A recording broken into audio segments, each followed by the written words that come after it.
The global coronavirus pandemic has drastically changed the landscape of the sports world.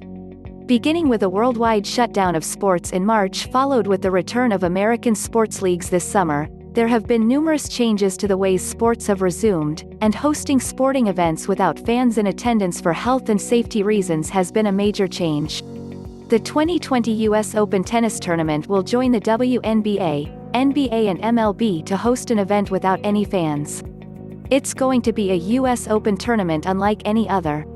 Here are the changes that will make this year's US Open historically different than those of years past. In a normal year, tennis Grand Slams are played in this order.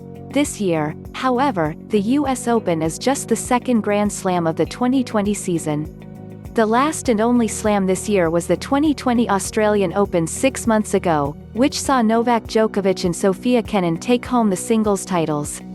Wimbledon, scheduled to begin on June 29, became the first major to announce its cancellation. Meanwhile, the French Open announced a rescheduling of their 2020 tournament. They pushed back from their original May start to late September.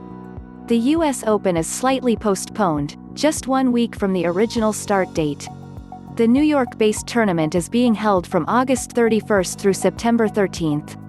With these scheduling changes, the French Open is set to begin just 2 weeks after the conclusion of the US Open.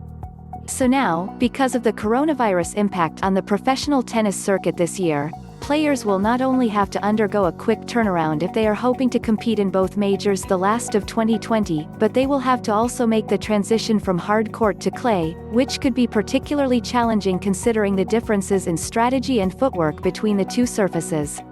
Then you also throw in an added layer of complexity for players undergoing international travel amid the coronavirus pandemic.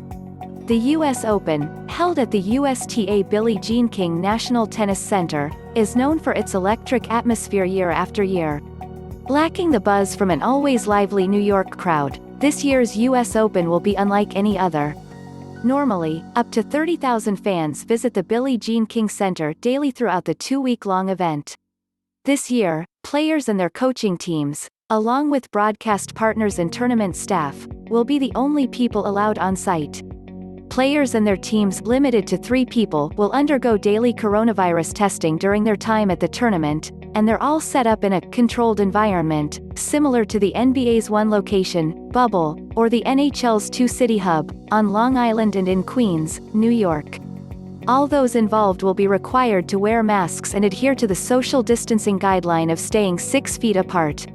Some players, like youngster Coco Gauff, isn't letting the fan-less matches affect her.